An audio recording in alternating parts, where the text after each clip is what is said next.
with opioid use disorder. I am Maria Manriquez. I am an obstetrician gynecologist who is treating patients with substance use disorder directly at Banner, and I supervise residents at Maricopa. I'm a professor in the Department of Obstetrics and Gynecology here at the University of Arizona College of Medicine, Phoenix.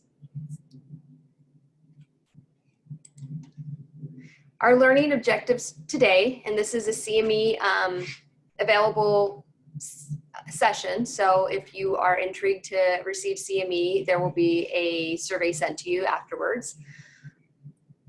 So we'll be describing where to find SAMHSA and ACOG guidelines for caring for patients and parenting with substance use disorder or opioid use disorder specifically, discuss recent evidence from experts in caring for women with substance use disorder, and describe methods of harm reduction for pregnant women who use opioids or have opioid use disorder.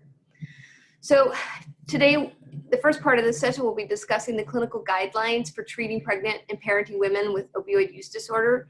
In these guidelines that are published and distributed by SAMHSA, not easy to find, and we'll talk about that a little bit, but within the document there are fact sheets, and they cover prenatal care, 8 fact sheets, and then infant care, 5 fact sheets, and then the maternal postnatal care, 3 sheets. So these are the folks that were involved in creating the guide. A couple of folks I'd like to point out, and hopefully you can see my, I'm going to try to turn this to laser pointer. Let's see what that does. So Henry Jones is very active in the women's addiction group. It's a subset of ASAM. And then Marjorie Mayer has been a MFM treating addiction medicine for many, many years. And then Chuck Schauberger, and then Mishka Turplin. So some big names in our community of obstetrics and gynecology and addiction medicine were involved in creating this guide. So they used the RAND, UCLA appropriate method, and this is how they determined what they would put and include within the body. So they took different reports. It's essentially a huge meta-analysis and systematic review of the literature that existed, and then took components from different bodies involved from either the WHO, ASAM, or WHO, World Health Organization, sorry, I like to call them the WHO, ACOG, and different well-known academic society groups.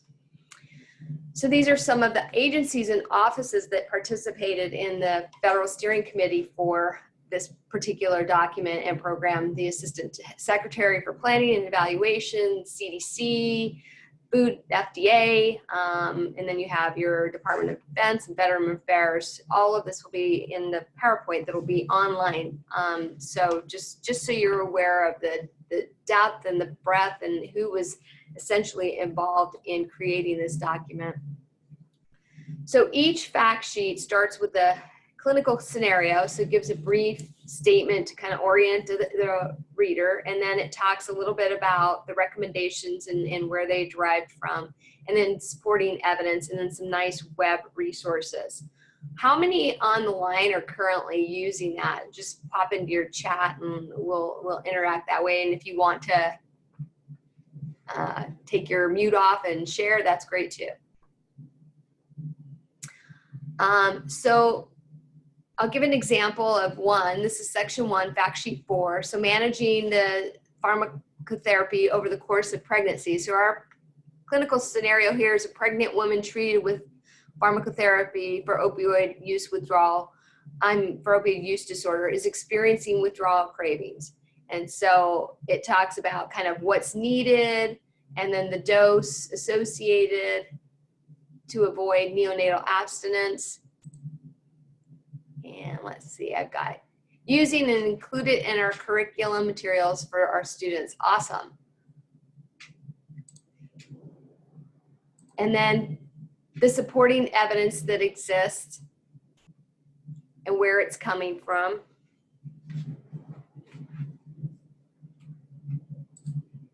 Okay. And then it talks about the dose, and it gives you some detail on how you should do what you do, gives you the references here, other evidence and consideration, and then what the body, of course, that published, SAMHSA, recommends. And then I'm going to take you quickly to, I'm going to try anyway, take you to this, let's see, escape out, you said, right? Escape out of here, pull up the document here. And then again, there's fact sheets in different sections. So from prenatal screening and assessment to pregnant women with opioid use disorder and comorbid behavioral health disorders to managing the baby to discharge planning and then return to substance use and how to harm reduce there. And go back up here. The other document that I wanted to share and get an assessment kind of how many people knew about it and are using it. So this is the Council on Patient Safety and Women's Healthcare. It is a link out of ACOG, and it was essentially ACOG developing it with partners. So you can reach it through the ACOG site, but I think they did a really nice job in developing safety bundles and then starting the AIM program within it, and I'll explain that a little bit. So what is AIM? AIM is it is a program trying to essentially get statistics on maternal morbidity and mortality. And so that is within the safety bundles, most of them, and it gives you ideas how to engage either the system that you're working with or engage nationally. And then ACOG and AIM, I reference ACOG frequently because that's my my society that I belong to, as far as it's the American College of OBGYN, or Obstetricians and Gynecologists, I should say. So each of the bundles start with a readiness assessment, and so it'll go through kind of what we should do with each patient. And then every clinical setting and health system should have these guidelines. So it's very useful and it has great utility from how to kind of set up your algorithms and your pattern of flow. And then that follows with, once you open up the readiness resources, that follows with several resources available and where they came from and who's put them out, and then it categorizes them by the different topics.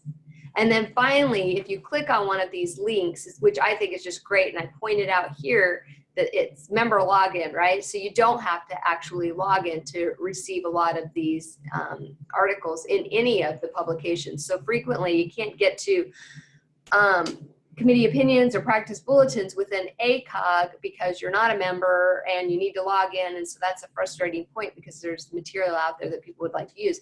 But in using this link of the bundles, you can get directly to the links without needing to log in. And then the next section is recognition and prevention. So it describes assessing all pregnant women, screening, matching treatment, and then again, it goes into resources. The current literature is recommending 4 Ps. 4 Ps is proprietary, so I looked up the charges on that, and it's actually about $1 a screening tool. And they're in the process of doing what's now called 5 Ps, and they're validating that for pregnancy. NIDA's quick test is reported in the document that I'll show in a little bit as being very useful. I don't believe in the language that they use in the document is that it's not quite yet validated in pregnancy. So currently I'm using 5 Ps and NIDA's quick screen. The quick screen is fantastic because once you've identified that somebody has a substance use disorder or is at risk for it, it takes you into a further screen that really does help you assess whether or not they have the use disorder. And then finally, if you click on any of these links, it takes you directly to a document that gives you information that is useful And then as further part of this bundle, there's a response. And so the response looks like this. They're all in green. And it, again, communicates what we should be doing in every system, every clinic, every provider, and encouraging these discussion points with our patients and counseling points. And then when you click on your resources, it brings you again to this sheet, categorizes them, and finally you can link on. It'll take you directly to the links of whatever it is you were clicking on. So in this circumstance, it's home visiting from HRSA with a variety of information. So it's just very nice to find everything in a one-stop shop kind of place. And then reporting and systems learning. This is the portion of the council bundles that are AIM related. And so here it's every clinical setting health system. So it's more again about the data collection and or the systems changes that we can do to help our patients. So creating a multidisciplinary case review. Let's see, might have a question up here. Oh, great. And then I'm just looking at some of the chats. I'm gonna ask Diana to look at the chats. Can you see the chats over there? And then just let me know if there's something that I should address. And then finally you go from there. Let me just take you back one. I'm gonna try.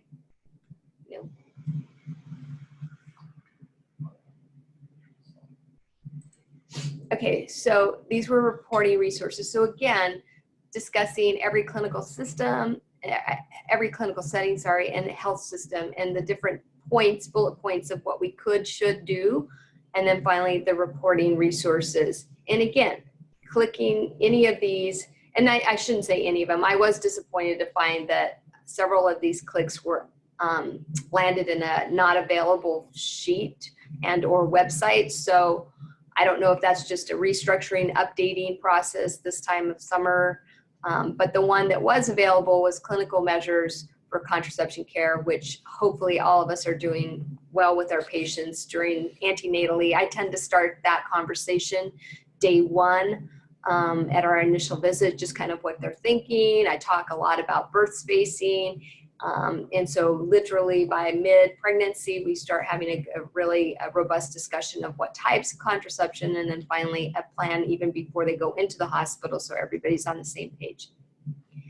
This is the most recent publication from SMFM, and it's really a beautiful resource. And again, you'll see some of the same names. Mishka Turplin's involved in this, as well as Trisha Wright, who will be presenting at some of these sessions. I asked Trisha, along with Mishka and some of the other authors of the book that I had presented at our last encounter, that if they would be involved, and they were delightfully agreeable. So I'm excited about that. Out of this article, some of the stats that they presented were 21.6% of pregnant women enrolled in Medicaid receive a prescription for opioids. From 2000 to 2009, antepartum maternal use increased from 1.19% to 5.63%, so quite a significant jump. 4.7% of pregnant women reported using illicit substance in the past month. 1 in 300 women will become dependent on opioids after cesarean section. This is a huge point, and a good portion of the article actually addresses labor pain management, and then pain management after vaginal delivery, pain management after cesarean, and quite honestly, thinking very much out of the box, especially in vaginal deliveries, is with severe lacerations, like consider keeping an epidural in place for 24 hours and doing essentially other adjunct therapies, avoiding narcotics. And then the fact that NAS treatment has costed lots of money, and in 2005, $1.5 billion. And then just to be aware that substance use disorder and substance use pregnancy associated deaths are a real thing. And in Texas, Maryland, and Alaska, they were 17, 15, and 22% respectively. So this is maternal deaths within a year of delivery. So harm reduction, and this slide didn't turn out exactly how I had hoped it to, so I think the first thing that was supposed to pop up was the fact that we should be prescribing, although in our state there's a standing order prescribing Narcan for all of our patients. And then this slide was, my animation must have been backwards, I apologize. This slide is just showing you that Arizona is a state that they're kind of neutral on. It's not prohibited, it's not dark blue where it's actually a legislative permission, but it's in the other category of we're kind of hands off about the conversation of harm reduction. We will have a speaker likely in September that will be speaking directly on harm reduction. So I'm looking forward to that event. And then again, this whole publication and process telementoring, as well as the telehealth in the future, is made possible by a grant from SAMHSA. This is the number. And the opinion and content of the publications of the author do not necessarily reflect the views or opinions of SAMHSA or HRSA.